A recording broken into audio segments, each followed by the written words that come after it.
أعوذ بالله من الشيطان الرجيم.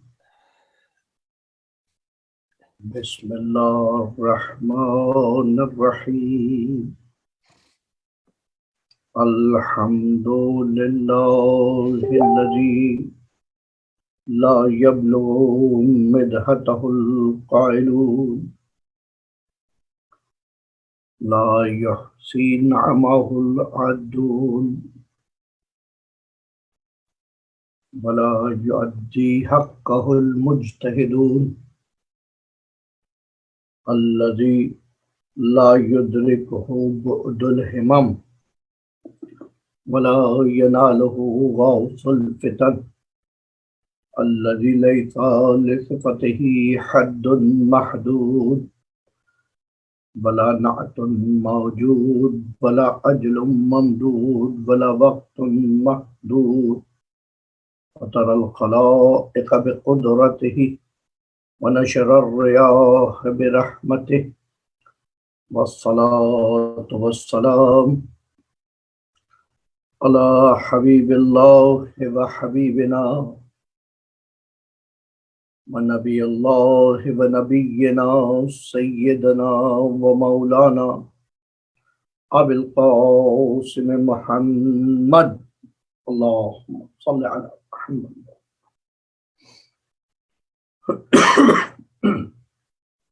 والصلاة والسلام على أهل بيته الطيبين الطاهرين المعصومين المظلومين المنتجبين المنتخبين المنيبين الهادين المهديين، ولا سيما بقية الله في الأرضين. اللهم صل على محمد. ولعنة الدائمة على أعدائهم أجمعين. أما بعد، فقد قال الله تبارك وتعالى في قرآن الحكيم وقوله الحق: بسم الله الرحمن الرحيم. يا أيها الذين آمنوا اتقوا الله وكونوا مع الصادقين. درود پڑھی محمد وعلى اللهم صل على محمد وعلى محمد. ابتداً جتنے پیروان مکتب جعفری بالخصوص اس وقت بیمار ہیں، مسلسل ان کی شفا یابی کے لیے مومنین کی جانب سے درخواستیں کی جا رہی ہیں، بفیض مجلس شہادت امام صادق علیہ الصلوۃ والسلام ان کے لیے ایک مرتبہ اور درود میں رحمت فرمائیے ان کی شفا یابی کے لیے. اللہم صل علی محمد. اور وہ تمام مومنین و مومنات جو اس ہنگام ہم سے بچھڑ گئے یا بچھڑ رہے ہیں، جناب حبیب نقوی صاحب، قبلہ منتظر نقوی صاحب، اور جملہ مومنین مومنات، ہمارے قریبی احباب میں، ہماری کمیونٹی میں جن کے متعلقین کی حالیہ موت واقعہ ہوئی، ان سب کی مغفرت کے لیے، اپنے مرحومین کی مغفرت کے لیے ایک مرتبہ اور درود مرحمت فرمائیں. اللہم صل علی محمد. اور آخر میں قبل مجلس مخصوصاً کیونکہ مجلس شہادت امام جعفر صادق علیہ الصلوۃ والسلام ہے، اور یہ دین جعفری، یہ مکتب جعفری ہم تک جن علماء کرام کے توسط سے پہنچا ہے، جو ہم تک آیا ہے، جو زحمتیں انہوں نے اٹھائی،